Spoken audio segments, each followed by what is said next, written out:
le monde, ça va bien?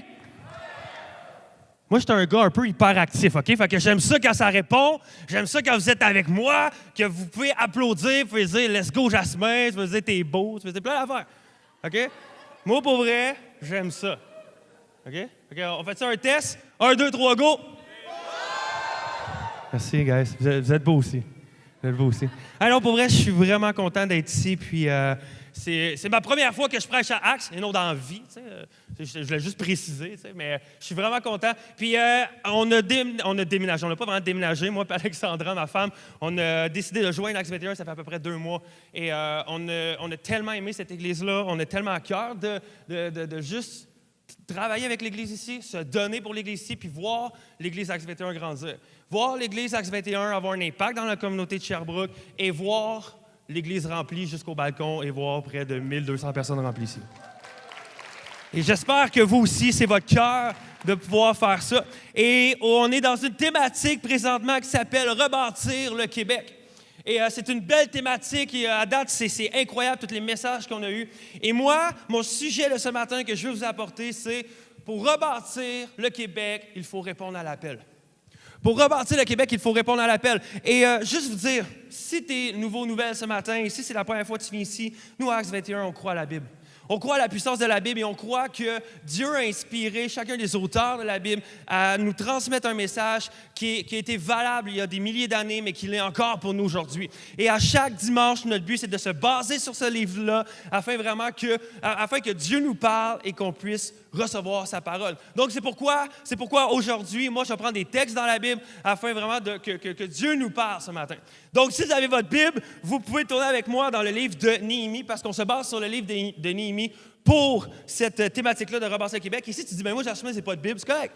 J'en ai une géante en arrière de moi, OK? OK, tout le monde, on va être ensemble, on va être égaux. OK? Donc, moi, aujourd'hui, ça va être basé sur Néhémie 11 et 12. Et, voyons ma page, elle tourne. OK! Et, dans le fond, c'est ça. Fait qu'on va lire Néhémie, on va lire le passage, et ensuite de ça, on va regarder qu'est-ce que ça peut nous dire à nous aujourd'hui. Donc, on va lire Néhémie 11, 1 à 4, qui nous dit « Les chefs du peuple s'installèrent à Jérusalem. Dans le reste de la population, on désigna par le sort un citoyen sur 10 pour qu'il aille habiter à Jérusalem, la ville sainte, tandis que les 9 autres pouvaient demeurer dans les diverses localités du pays. On fut particulièrement reconnaissant envers ceux qui s'offrirent spontanément pour aller habiter à Jérusalem. » Et ensuite de ça, ça nous dit « Les chefs de la province habitèrent à Jérusalem, alors que les autres Israélites, prêtres, lévites, employés, subalternes du temple et descendants des serviteurs de Salomon demeuraient dans leurs localités respectives, chacun dans sa propriété. Toutefois, certains nombres de gens de Juda et de Benjamin s'installèrent à Jérusalem. » Et maintenant, on va lire également dans le chapitre 12. Et on va lire à partir du verset 27 jusqu'à 43. Et vous allez voir, il y a beaucoup de noms. Donc, si tu comptes avoir un enfant prochainement, ça, c'est des bons livres, OK? Avec des noms. Mais en même temps, je vous les conseille pas trop, OK? Mais vous allez comprendre, OK?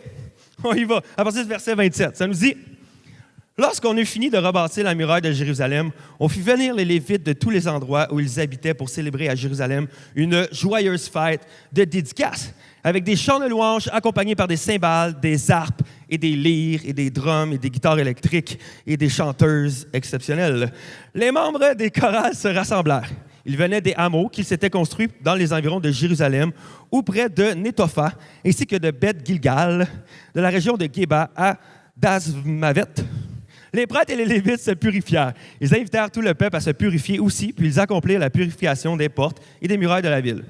Je fis monter les chefs de Juda sur la muraille. Je formai 2 grandes chorales. La première partie vers la droite y avança sur la muraille en direction de la porte du fumier. Derrière, les choristes marchaient.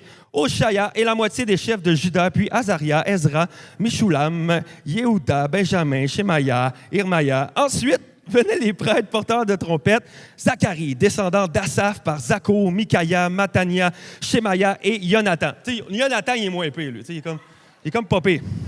OK, on continue. J'ai perdu mon bout. Jonathan. Il est où Jonathan là-dedans? Bref. OK. Alors, ils portèrent des instruments de musique que David, l'homme de Dieu, avait fait fabriquer.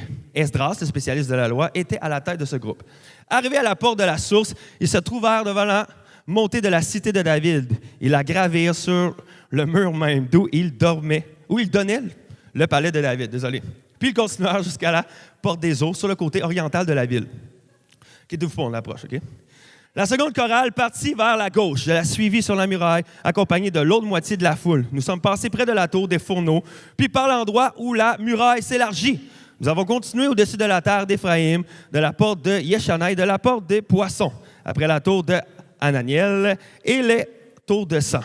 Nous avons dépassé la porte des brebis pour atteindre la porte de la gare. Les deux chorales s'arrêtèrent au temple de Dieu. Je m'arrêtais également, tout comme ceux des magistrats qui m'accompagnaient. Les prêtres, Eliakim, Maaseia, Miniamin, Mikaïa, Elioénaï, Zacharie et Anania jouaient de la trompette. Il y avait aussi Maaseia, Shemaïa, Alazar, Uzi, Yohanan, Malkia et Lamézer. Les chanteurs se firent entendre sous la direction d'Uziah. Et l'on termine. Ce jour-là, on offrit de nombreux sacrifices dans une ambiance de fête. Dieu avait en effet rempli son peuple d'une grande joie à Jérusalem. Les femmes et les enfants étaient si nombreux que le bruit des réjouissances s'entendait au loin. On l'a eu, guys! Bravo, bravo. Une gorgée d'eau. Parce qu'on va essayer, pour ceux qui étaient là la semaine passée, on va essayer que je n'aille pas ma voix d'Éric Lapointe comme l'année passée. La semaine passée. C'était vraiment rauque. Wow! OK, on va juste prier. Et ensuite de ça, on va regarder qu'est-ce que ça pourrait dire pour nous aujourd'hui, tout ça. Wow, merci Père éternel pour ce beau dimanche matin qu'on peut se réunir aujourd'hui à l'Église Acts 21. Je te prie vraiment qu'on puisse bien comprendre ce que tu veux nous dire ce matin et que tu puisses ouvrir vraiment nos cœurs et notre tête, notre pensée, et qu'on puisse vraiment être réceptif à ce que tu veux nous dire ce matin. Donc, merci, Père éternel, de ce que tu veux faire avec nous ce matin. Et je te prie de bénir cette journée, cette merveilleuse journée, et de bénir également le Canadien et que Price ne se blesse pas. Et tout le monde dit? Amen. Comment? Et tout le monde dit? C'est correct de prier pour les Canadiens, guys. Si on ne veut pas se faire rincer tout le temps 10-0. Bref. OK, par applaudissement, qui ici a déjà déménagé plus que 3 fois dans sa vie? Je voyais des gens lever la main. Suivez, guys, j'ai dit par applaudissement. OK. Moi, pour vrai, j'ai déjà déménagé plus que 3 fois dans ma vie. Puis pour vrai, c'est pas quelque chose que j'aime. Déménager, c'est pas quelque chose vraiment de super intéressant. C'est long, c'est lourd, c'est épuisant, tu te blesses. C'est pas le fun, un déménagement. Puis je trouve pas... J'ai de la misère à trouver des choses positives dans le déménagement. Et je pensais à ça, je suis capable de trouver une chose positive dans le déménagement. C'est vraiment de savoir qui sont tes vrais amis. C'est vrai. C'est là que tu sais vraiment ceux qui sont prêts à sacrifier pour toi, à t'aider, puis qui t'aiment vraiment. Et je pense que, tu sais, dans l'Église, souvent, quand on est ensemble, tu sais, on est plus impactés, on veut plus s'aider les uns les autres, et vraiment, on est plus gentils, puis on sent mal de dire non. Mais la réalité, c'est quand il y a des gens de notre job, l'école, et quoi que ce soit, nous demandent de les aider à déménager, ou qu'on a des réactions bizarres des fois. Et je le sais parce que c'est vraiment flagrant. Voici comment la plupart de nous, on répond souvent à ça. Quelqu'un nous demande « Hey, guys, dans 2 semaines, je déménage. Y a-tu quelqu'un d'entre vous qui voudrait venir m'aider? » Puis tout ça. Et là, voici qu'est-ce que chacun de nous on fait. On évite le regard, de croiser le regard de cette personne-là. Et soit qu'on regarde à terre et on fait semblant de ne pas avoir entendu la question. Puis là, tu sais, on dit « Ah, OK, c'est correct, il ne me le demandera pas. » Et là, tout d'un coup, à un moment donné, il fait comme « Hey, toi, Jasmin, t'es-tu disponible à venir m'aider à déménager? » Puis il dit « Quoi? Excuse, répète la question, j'ai pas entendu. » Déménager. Puis là, t'es là. Ah, déménager. OK, c'est quoi ta date? OK, ouais, 23 juin. OK, ouais, 23 juin. Ouais. Mais ça, ma femme, elle m'avait dit qu'on avait de quoi. Tu sais, moi, je pars des trous de mémoire. Tu sais, il me semble que j'ai quelque chose, mais je te confirmerai quelque part. Tu sais, mais je pense que je suis pas disponible. Tu sais, on essaie tout le temps de trouver des raisons de même. Et je suis sûr que vous vous reconnaissez là-dedans. Et le pire, c'est ceux qui ont des enfants. Vous autres, c'est encore plus facile. Ah non, je peux pas. Mon jeune joue au hockey, il joue au soccer. Tu sais, fait que, tu sais, ça serait difficile avec la famille, je peux pas me libérer. Shot d'affaires, c'est facile pour vous autres. Mais souvent, on n'aime pas ça, déménager, c'est pas le fun. Mais bref, moi, j'ai eu plusieurs déménagements et j'ai réalisé également qu'il y a plusieurs types de personnes qui viennent t'aider dans un déménagement. Je sais pas si vous avez remarqué. Et moi, j'en ai relevé 5. C'est comme 5 principales, genre, tu sais. Premièrement, t'as le gars culturiste. Tu sais, c'est le gars qui a des gros bras, tu sais, puis qui veut le montrer. Tu sais, c'est celui qui arrive avec le gilet moulant, la camisole. Puis là, il est là pour montrer, « Hey, moi, là, les gros meubles, c'est moi qui les prends. Tu sais, il est là. Puis là, c'est tout le temps lui qui force. Là, puis à chaque fois qu'on fait, hey, ça c'est l'eau, là, attention le frigidaire, c'est tout le temps lui qui fait, hey, moi je vais. Moi, je vais le prendre, le frigidaire. Puis c'est tout le temps cette personne-là qui a toujours des histoires à pu finir comme ah ouais, moi, à un moment donné, je suis avec mes chums de gars, on déménageait de 6e étage, puis moi, j'ai pris le frigidaire tout seul sur mon dos, pas de buggy, pas de strap, ça, c'est moi, ça. Congélateur, tout ça, pas de trouble avec ça, moi. Il y a tout le temps quelqu'un de même qui vient t'aider. Et il y a d'autres types de personnes, comme le deuxième. Et ça, c'est moi. Moi, je suis comme ça. T'as la personne pressée. OK? Mais la personne pressée, qu'est-ce que ça veut dire? C'est que c'est tout à cette personne-là qui va faire des voyages de fou. OK? Qui va essayer de prendre le plus d'affaires dans ses mains, forcer en sans dessin, juste parce qu'il ne veut pas faire 36 voyages. OK? Je ne sais pas s'il y en a qui se reconnaissent là-dedans, mais tu sais, il pogne des sacs, des boîtes, il en met 4-5, et là, il s'en fout de se faire mal dans le dos. OK? Lui, il s'en fout, il fait comme, on finit, dans 2 heures, je ne veux plus en entendre parler, et après ça, pendant une semaine, il se lamente qu'il a mal partout. OK? Ça, c'est moi. T'es également les jaseux. Ça, je sais pas. Ça, c'est les gens, je dirais pas inutiles, mais il y a tout le temps les jaseux. Tu sais, ceux qui restent à côté sur la boîte du truck puis qui jasent. Tu sais, qui demandent « Hey, toi, comment a été ta semaine? Ouais, hey, comment ça va à job? Ouais, j'ai entendu parler de ta maison. Comment ça va? » Tu sais, puis il fait juste jaser. Puis là, tu veux l'encourager, fait que tu lui donnes une boîte dans les mains, puis c'est lui qui reste debout avec la boîte dans les mains puis qui continue à jaser. Ouais, fait que là, c'est quoi? Ouais, OK, cette personne-là, pas toujours utile, mais elle est super utile parce qu'en même temps, c'est tout le temps cette personne-là, en plus, qui s'offre à aller chercher le café, aller chercher la pizza. Tu sais, c'est comme, lui, il est là pour la communauté, tu sais, les relations. Lui, il veut juste que tout le monde ait du plaisir à déménager, tu sais. Également, t'as les peureux et peureuses. Et en même temps, ça, je les appelle les représentants de la CSST. C'est tout le temps eux autres qui sont tout le temps hey, « Attention, fais-toi pas mal! Attention, non, mais attention, tu pourrais te blesser! T'as-tu pris des straps? T'as-tu pris le buggy? » Et souvent, OK, on va se le dire, souvent, c'est les mamans. Hein? C'est eux autres qui lâchent des « hip! » Hein? Remarquez qu'ils lâchent des « hip! » Attention! Attention! Tu sais, eux autres, ils ont bon cœur. Ils veulent juste vraiment qu'on se fasse pas mal. Et c'est correct. Et dernièrement, les plus utiles, la gang, t'as les ingénieurs. Et eux autres, les ingénieurs, sont très pratiques parce que c'est eux autres qui s'installent dans la boîte du truck, puis qui imaginent tout ça, puis qui se disent, OK, comment qu'on peut rentrer le plus de stock possible, puis que ça soit le plus compacté. Et ça, c'est un peu les maîtres de Tetris. OK? Tu sais, c'est sûr qu'ils sont là. OK, là, ça me prend un sofa. Un sofa, puis il place le sofa, il va ici. OK, là, ça me prend le matelas.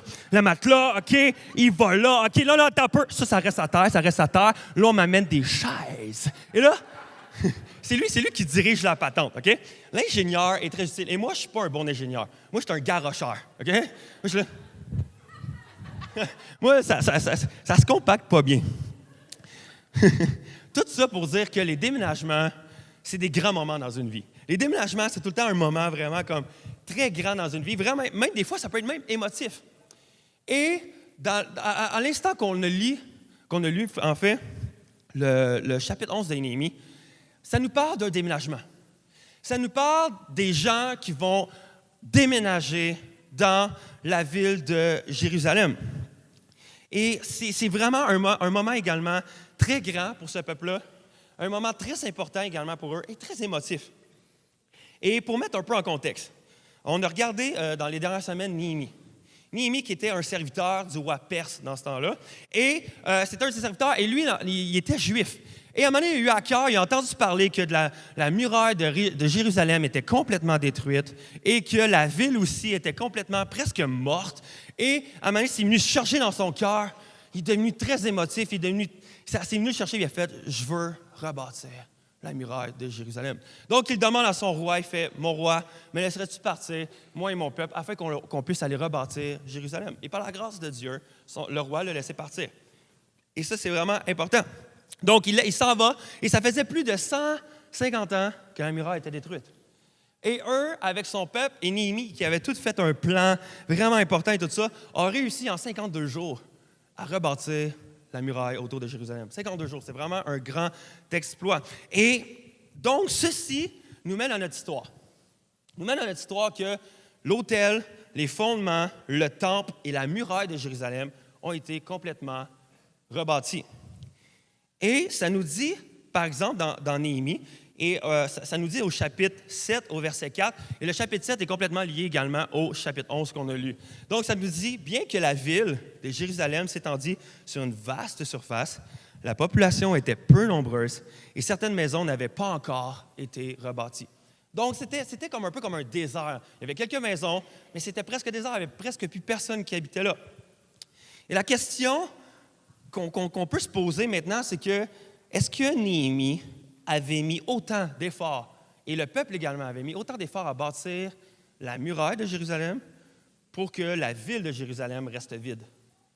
Je pense pas. Est-ce que leur but, c'était de défendre Jérusalem, même s'il n'y avait personne à l'intérieur?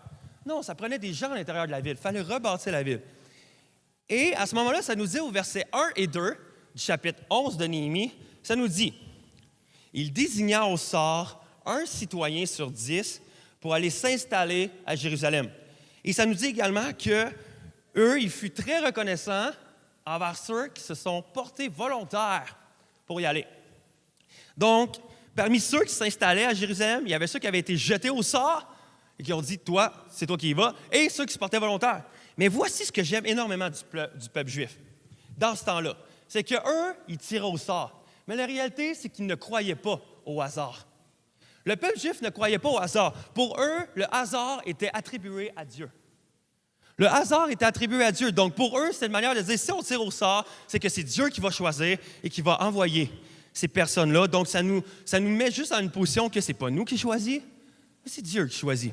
Et ça nous dit, même dans Proverbes 16, 33, on peut tirer au sort, mais c'est le Seigneur qui décide de tout.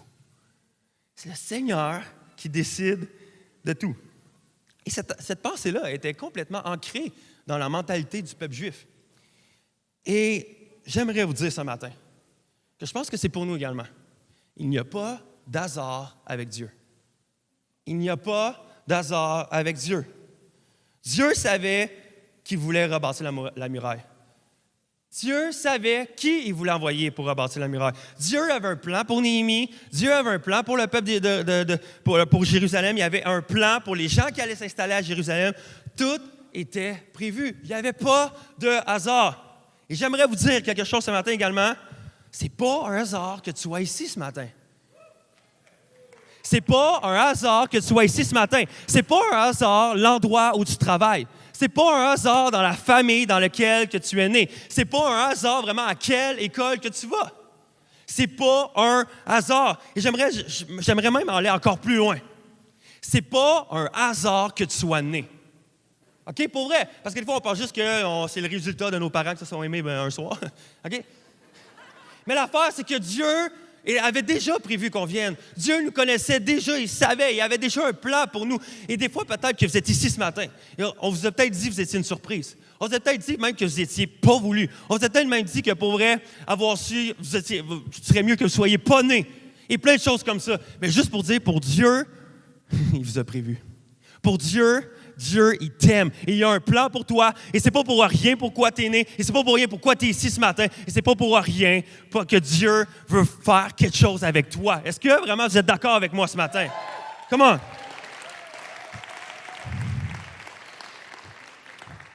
Et la réalité, c'est qu'à ce moment-là, il y a plusieurs personnes qui devaient déménager à Jérusalem. Il y a des gens qui devaient quitter l'endroit qui ont grandi. Il y a des gens qui devaient quitter même une partie de leur famille. Et c'était déchirant pour eux. C'était vraiment quelque chose d'important également pour eux. Donc, vraiment, qu'est-ce que ça peut avoir rapport avec nous en 2016? Qu'est-ce que ça peut avoir rapport, ce texte-là, aujourd'hui en 2016? Et je pensais à ça, je me disais, nous, on bâtit des colisées à Québec, puis il faut les remplir. Mais pour vrai, c'est une blague, OK? Pour vrai, je pense que j'aimerais ça que les Nordiques reviennent, là. Mais tu peux créer une rivalité, mais ça, c'est une autre affaire. Mais qu'est-ce que ça peut dire à nous autres, à Acts 21 ce matin, à vous qui vous êtes ici ce matin? Et j'aimerais vous poser une question. OK? Qu'est-ce que ça prend pour être dans le ministère? Qu'est-ce que ça prend pour servir Dieu? Qu'est-ce que ça prend pour répondre à l'appel de Dieu? C'est quoi répondre à l'appel de Dieu? Et plusieurs d'entre vous, peut-être que vous allez être tentés de me dire, « Bien, Jasmin, pour être dans le ministère, pour répondre à l'appel de Dieu, pour vraiment servir Dieu, c'est qu'il faut que tu ailles au moins minimum 1 année à l'école biblique. Et ensuite de ça, tu apprends plein de choses sur Dieu, sur la Bible. Et après ça, il faut que tu ailles servir dans l'Église. Et après ça, il faut que tu ailles servir au moins minimum 6 mois, 1 an. Et ensuite de ça, tu commences à t'investir. Puis là, tu t'investis à la jeunesse. Puis après ça, tu t'investis ailleurs que dans la jeunesse. Et tu commences à devenir pasteur. Et tout d'un coup, là, tu es dans le ministère et tu sers Dieu. Et la réalité, c'est que plusieurs, souvent, ont une conception comme ça. Et souvent dans l'Église, souvent dans le milieu de l'Église, on a tracé une ligne entre ceux qui font le ministère et ceux qui ne le font pas. On a tracé une ligne entre ceux qui font partie du clergé et ceux qui sont laïcs. On a tracé une ligne entre ceux qui sont appelés à travailler dans le ministère puis les autres. Et c'est complètement une erreur. C'est complètement une erreur. Et en fait, je devrais plutôt poser la question, comment une personne entre dans le ministère? Comment une personne arrive à faire du ministère? Comment une personne répond à l'appel de Dieu? Et je vous dis, c'est hyper simple, en 2 points. Premièrement, ça prend une personne qui dit oui à Jésus. Ça prend une personne qui dit « Oui, Jésus, je reconnais que tu es mort pour mes péchés, je reconnais que tu es mort pour moi et qu'à partir de là, j'ai accès à la vie éternelle, que tu es mon sauveur et que je veux décider de te suivre. » Et à ce moment-là, la Bible nous parle que l'Esprit du Seigneur vient habiter en nous. Et à ce moment-là, on est comme qualifié, si on veut, ou on est dorénavant un enfant de Dieu. Si on décide simplement de dire oui à Jésus et de suivre Jésus. Donc, à ce moment-là, l'Esprit vient sur nous. Et ensuite, la Bible dit que chacun de nous, on a reçu des dons, des talents, et que chacun de nous également, ces dons-là sont là afin de répondre à l'appel que Dieu a sur nos vies. Et on a vu la semaine passée, il y a 2 semaines en fait, avec Marc, qui nous a parlé de nos dons et de nos talents. Et si vous n'avez pas vu ce message-là, je vous invite à aller sur acts21.org et aller voir le message. Et je vous dis, c'est un super de mon message. Et je pense que ça serait exceptionnel que vous allez voir ce message-là. Et qu'est-ce qu'il nous disait? C'est que chacun de nous, on a des dons et des talents. Dieu nous a donné des dons et des talents à chacun de nous. Et il faut qu'on comprenne ça. Chacun ou chacune, en fait, chacun des enfants de Dieu sont appelés au ministère. Chacun des enfants de Dieu sont appelés à servir Dieu et ils ont un appel sur leur vie. Chacun de nous, si vous avez dit oui à Jésus, on a des dons, des talents, et on doit le mettre en service. On doit les mettre en pratique, en fait, pour Dieu. Et j'aimerais vous poser une question à vous ce matin. Où est ta Jérusalem? Où est ta terre de mission à toi? C'est où l'endroit que Dieu veut t'envoyer? C'est où l'endroit que Dieu veut t'utiliser? Est-ce que Dieu veut t'utiliser pour faire un changement? C'est où? C'est sûr que Dieu veut t'utiliser, mais c'est où? Où est-ce que Dieu veut t'amener afin de rebâtir quelque chose? Et je crois qu'il y a 2 types de personnes ici ce matin. Il y a les personnes ici ce matin qui sont ceux qui sont envoyés par Dieu dans un endroit et qui doivent réaliser, de dire, c'est pas un hasard pourquoi je me trouve ici. C'est pas un hasard pourquoi Dieu m'a envoyé ici et je dois répondre à l'appel et je dois dire, oui Seigneur, je vais te suivre. Et l'autre type de personne qui est ici, je crois, ce matin, c'est ceux qui sont prêts à dire, Seigneur, me voici, envoie-moi, je veux répondre à ton appel. Peu importe c'est où, peu importe c'est quand, je veux y aller parce que je veux te servir. Et je pense que chacun de nous, on doit se poser cette question-là. Chacun de nous, on doit arriver à se poser cette question-là. Et on va faire quelque chose de spécial ce matin, que je pense qu'on n'a jamais fait à Axe. Ou si vous l'avez déjà fait, je n'étais pas là, OK? OK, c'est nouveau pour moi. OK? Je veux qu'on fasse quelque chose ce matin. Je veux qu'on puisse prendre un temps avec le band pour juste chanter une chanson avec eux, mais également rester à notre place et être dans une attitude de prière. Dans une attitude, juste qu'on va se poser des questions, à savoir, Dieu, où est-ce que tu m'envoies? Dieu, où est l'endroit que tu veux m'utiliser? Dieu, c'est quoi les dons et les talents que tu m'as donnés? Dieu, qu'est-ce que tu veux faire avec moi? Et peut-être de reconnaître que tu es dans un endroit particulier en ce moment et c'est pas pour rien. Ou c'est peut-être de réaliser, de dire, Seigneur, peu importe, je veux y aller. Où est ta Jérusalem? Où est ta terre de mission? Et pendant que la band va jouer, on peut se poser la question, peut-être que Dieu vous appelle à avoir un impact dans l'Église ici, à vous investir concrètement, à vous investir à la zone enfant parce qu'il y a des besoins.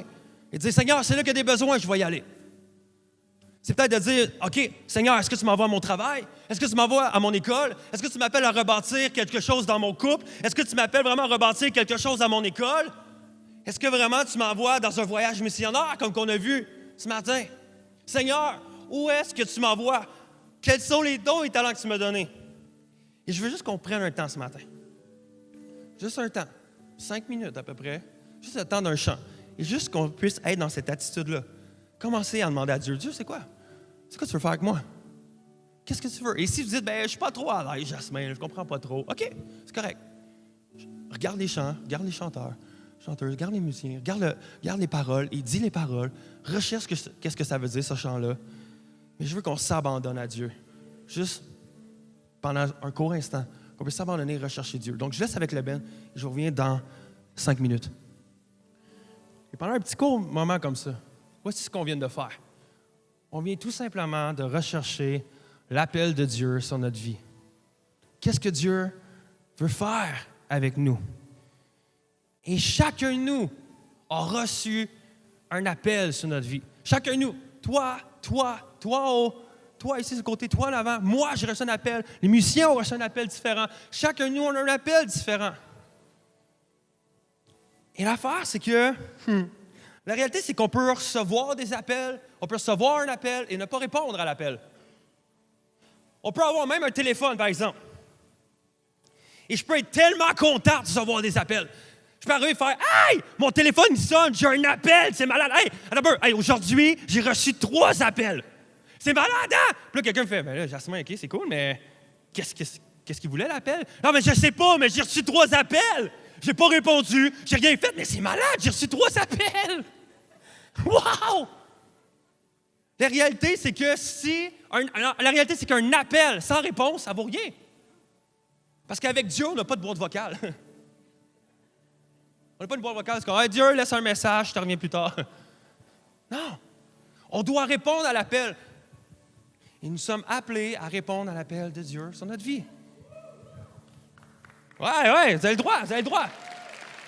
Ouais! Mais ma question pour toi ce matin, c'est est-ce que tu veux répondre à l'appel? Ou tu veux rester passif? Ou tu veux rester actif? Ou tu veux dire, moi, je vais être actif pour toi, Seigneur. Et la semaine passée, Pasteur Philippe a parlé qu'on avait besoin d'un réveil au Québec.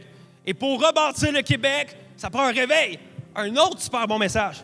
Mais savez-vous qu'est-ce que je me suis dit à ce moment-là? Je me suis dit, c'est bon, man, c'est vrai, Phil, lâche pas, amen. Ah! Et je me dis en même temps, hey, pour avoir un réveil, ça prend des gens réveillés. Parce que si on dort, on ne pourra pas réveiller les gens autour de nous. Donc, on doit être réveillés. Chacun de nous, on doit vraiment être OK, qu'est-ce que, Seigneur, tu veux me dire? Je suis réveillé, j'ai les yeux ouverts, j'ai l'esprit vraiment comme ouvert. Qu'est-ce que tu veux faire avec moi? Parce que si on dort, il n'arrivera absolument rien. Et le principe en arrière de ça, c'est que chacun de nous, on est appelé à impacter les gens autour de nous. On est appelé à changer des vies autour de nous. À connaître nos dons, à connaître nos talents. Et à travers ça, on va agir dans les vies des gens autour de nous. Et ensuite, on répond à l'appel. Et il y avait, je lisais ça dernièrement, cette semaine. Il y avait un cordonnier dans les années 1700, 1800 qui s'appelait William Carey. Et c'était un Britannique. Et il y avait un magasin de cordonnerie. Et dans son magasin, il avait mis une grande map de l'Inde. Et lui, il avait à cœur de transformer l'Inde, de dire, moi, je veux apporter le message de Jésus en Inde. Et à chaque fois qu'il réparait des souliers, tout ça, il regardait l'Inde et il était là, je veux aller là. Et c'est arrivé. Il a réussi à aller prêcher. Il est allé là, il est allé apporter des messages, il est allé là faire des discours, il est allé parler vraiment de Jésus là-bas. Il est arrivé des grands réveils par lui. Parce que c'est un grand missionnaire. Et à un moment donné, il y a un de ses amis, bien gentil, qui a voulu venir le voir, puis il a fait, « Tu sais, William, c'est bien le fun que tu ailles changer des vies en Inde, mais tu ne devrais pas négliger ton commerce. Parce que là, il devient de moins en moins rentable. » Et William Carey, qu'est-ce qu'il a dit? Il a dit, « Ben regarde, il dit, moi, mon vrai commerce, c'est de partager la bonne nouvelle de Jésus. » Il dit, puis mon commerce de souliers, de cordonnerie, c'est seulement pour payer mes factures quand je me déplace. C'est tout.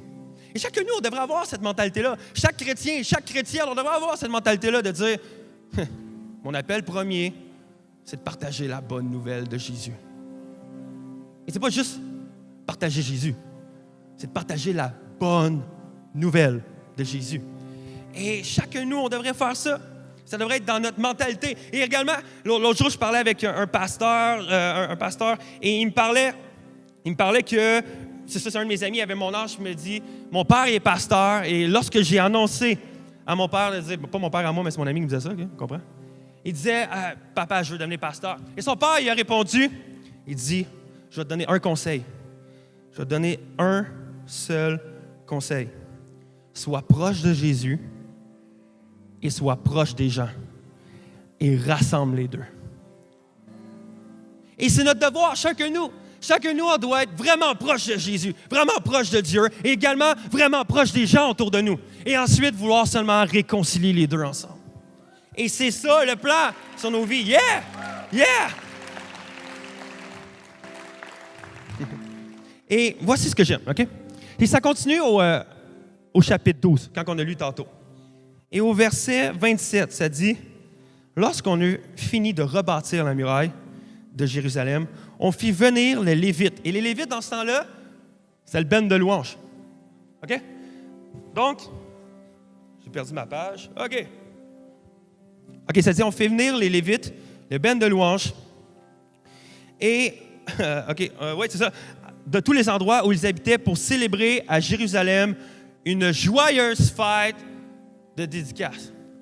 Et pas une fête, une joyeuse fête. Une joyeuse fête de dédicace avec des chants de louanges accompagnés par des cymbales, des harpes, des guitares, des basses et tout ça.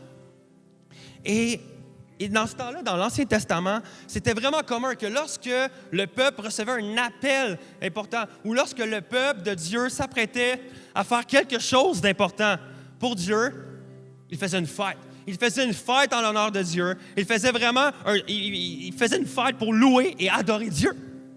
Et c'était vraiment chose commune dans ce temps-là. Donc, comme qu'on a lu tantôt, plus tôt, ça nous disait que Néhémie a formé 2 chorales. Et les 2 chorales, ils ont parti de chaque côté, ils ont monté sur la muraille, ils ont fait le tour et se sont rendus jusqu'au temple, jusqu'à l'église, dans le fond.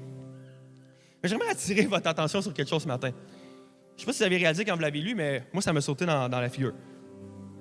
On s'entend qu'à ce moment-là, il y a seulement la muraille de rebâtie. La ville n'est pas rebâtie, là. Il reste bien de la job à faire. La ville est encore morte. Puis eux autres, ils vont faire une fête. Yes, on a réussi, guys! Je ne sais pas si c'est moi, mais moi, si j'avais été là, je serais sûrement allé voir Néhémie, j'aurais fait « Excuse-moi, Néhémie, juste, j'ai une question. Hey, ça serait pas mieux peut-être qu'on fasse la fête après, tu sais? Après qu'on aille rebâti, tu sais, vraiment toute la ville, toutes les maisons, puis que tout le monde aille vraiment chacun leur maison, puis qu'on voit toutes les rues, puis tout est beau, les arbres plantés, puis que vraiment, là, on voit le fruit, puis qu'on peut faire « Ouais, c'est vrai, on a vraiment réussi parce que là, on n'a rien de fait, là. » Puis on veut célébrer. Tu sais, Néhémie, ça serait-tu mieux qu'on fasse ça à la fin? Je sais pas si... Moi, justement, j'ai réagi comme ça. Je serais là, fais la fête à la fin, tu sais. Mais je pense qu'à ce moment-là, Dieu voulait démontrer une réalité à son peuple. Je pense que Dieu voulait enseigner son peuple à ce moment-là. Et je pense qu'il veut également nous enseigner, chacun de nous. Et ça dit au verset 43, OK? Ce jour-là, on offrit de nombreux sacrifices dans une ambiance de fête. Une ambiance de fête. Dieu avait en effet rempli son peuple d'une grande joie. Continue. à Jérusalem, les femmes et les enfants étaient si nombreux que le bruit des réjouissances s'entendait au loin. Wow! Et je crois vraiment qu'est-ce que Dieu voulait enseigner à son peuple à ce moment-là, c'est que, guys, peut-être que vous voyez la mort à Jérusalem, mais moi, je vois la vie. Peut-être que vous voyez que tout est délabré, mais moi, je vois quelque chose de tout reconstruit. Peut-être que vous ne voyez pas d'espoir, mais moi, je vois l'espoir. Peut-être que vous êtes triste même de déménager, mais moi, je vois la joie de ce qui s'en vient. Et je pense que c'est vraiment ce que Dieu voulait faire à ce moment-là. Dieu, après ça dit, Dieu avait en effet rempli son peuple d'une grande joie. C'est qui produisait la joie? C'est Dieu. Et Dieu avait un plan. Dieu avait un appel pour son peuple. Dieu voulait faire quelque chose de grand avec eux. Il dit, et en même temps, qu'est-ce que c'est en train de nous dire? C'est, je vais pourvoir. Et je vais même pourvoir pour la joie à ce moment-là, dans qu'est-ce que vous allez faire et qu'est-ce que vous allez accomplir. Et voici une grande vérité qu'on doit retenir de ça. Chacun de nous ce matin ici, à l'endroit où nous on voit la mort, Dieu voit la vie. À l'endroit où chacun de nous on voit la mort, Dieu voit la vie. Et selon moi, ce passage-là, je vais faire ça vite, mais ce passage-là, le verset 43, était une image prophétique de ce qui allait arriver quelques milliers d'années plus tard. Lorsque Dieu a vu que son peuple était rempli de mort. Et Dieu a vu son peuple qui était destiné à la mort. Et Dieu, dans son cœur, il veut toujours ramener la vie ou que la mort. Dieu veut toujours ramener la vie ou que la mort. Et il a dit, je ne peux pas laisser mon peuple aller vers la mort. Il faut que je fasse quelque chose. Et c'est à ce moment-là que Dieu a dit, je n'ai pas le choix. Je vais devoir sacrifier mon fils. Je vais devoir sacrifier mon fils Jésus pour qu'il aille mourir sur une croix pour le péché de tous, pour le péché de toute l'humanité. Il dit, par amour pour toi et parce que je veux voir la vie en toi et puis la mort, je vais sacrifier mon fils.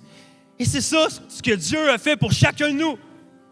Il a dit, hey, Jasmin, je vois tellement la mort en toi, je vois tellement ton péché qui t'amène à ne pas hériter du royaume des cieux avec moi. Et pour vrai, je ne peux pas laisser ça. Je ne peux pas laisser ça comme ça. Et je t'aime tellement que je vais sacrifier mon fils. Juste pour que tu crois en lui et qu'à ce moment-là, ça soit la vie, ça soit une grande joie, ça soit la fête et qu'ensemble, on va être vraiment réunis ensemble. Wow! Ça, c'est l'amour de mon Dieu. Et ça, c'est l'amour de mon Dieu. Et ce matin, je ne peux pas passer aux côtés de t'inviter à répondre à Dieu, à répondre au sacrifice que Dieu a fait pour toi ce matin. Qui a envoyé son Fils pour mourir pour chacun de nous. Pas juste moi, pas juste Emmanuel, pas juste Alexandra, chacun de nous. Chacun de nous. Dieu a envoyé son Fils pour mourir pour chacun de nous. Et si tu es ici ce matin et que tu n'as pas encore pris cette décision-là, je veux t'inviter. Je veux t'inviter à prendre cette décision-là parce que c'est la décision la plus importante que tu peux prendre dans ta vie. Et qu'est-ce que ça prend? Ça prend seulement un oui. De répondre à l'appel, de dire oui, je reconnais que Jésus est mort à la croix pour mes péchés et que maintenant, j'ai accès à la vie éternelle. Maintenant, j'ai accès à la vie éternelle et là, je veux te suivre. Je veux te suivre, Jésus. Je vous dis, je veux vous encourager ce matin à prendre cette décision-là. Et je crois également que Dieu, en terminant, nous appelle à l'adorer et à le louer. Et que même si parfois, dans notre appel, dans notre Jérusalem, dans notre terre de mission qu'on a regardé tantôt, on voit la mort, Dieu voit la vie. Dieu voit la lui. Et lorsqu'on regarde à lui, même si ça va pas bien, même si on n'a plus d'espoir, même si c'est la mort quasiment qu'on voit, mais si on regarde à lui, et comme dans le passage, ça nous a dit, Dieu remplit son peuple d'une grande joie. Et lorsqu'on regarde à lui, Dieu nous remplit d'une joie. Dieu nous remplit d'une joie. Dieu nous remplit de bonheur. Et au moment qu'on va l'adorer ce matin, je veux qu'on déclare ces vérités-là ensemble et qu'on soit dans une grande joie. Parce que Dieu nous donne la joie et la vie. Et honnêtement, si tu vois la mort, si tu vois la mort dans ton couple, Dieu déclare la vie. Si tu vois la mort dans ta famille, Dieu déclare la vie. Si tu vois vraiment la mort à ton école, Dieu déclare la vie. Si tu vois la mort à ton travail, Dieu déclare la vie. Et ensemble, on est appelés à déclarer la vie dans notre Jérusalem, dans notre terre de mission, dans notre vie, dans notre travail, dans notre couple. Et ce matin, je veux vous inviter. Je veux vous inviter à l'adorer, à le louer. Est-ce que tout le monde, on peut se lever ensemble? Levons-nous ensemble ce matin. Come on. Et je veux qu'on l'adore ce matin. Mais qu'on ne fait pas juste chanter des chants comme si c'était un karaoké. Mais qu'on puisse se donner et fixer notre regard sur Dieu. Et à ce moment-là, je veux qu'on soit rempli d'une grande joie. Chacun de nous, qu'on puisse le louer et l'adorer avec une joie à l'intérieur de nous. Et vraiment, qu'est-ce que ça nous dit à la fin? Ça dit qu'ils louaient tellement fort, ils adoraient tellement Dieu à haute voix, ils chantaient, ils se donnaient tellement que les gens autour de la ville les entendaient. Ils louaient tellement fort que les gens autour de la ville les entendaient. Est-ce que vous êtes prêts ce matin, Acts 21, à chanter tellement fort pour que la rue Wellington nous entende? Come on, guys. Je veux vous inviter à chanter. Je veux vous inviter à vous donner ce matin et à chanter de tout votre cœur, de toute votre force et de toute votre âme ce matin. Alors, je vous laisse avec le band de louange et je veux entendre vos cris des choses. Et même si vous voulez vous avancer en avant, louer Dieu, avancez-vous et on va chanter à notre Dieu ce matin. Êtes-vous prêts, Acts 21? Come on, êtes-vous prêts? Let's go, guys. Je vous laisse avec le band.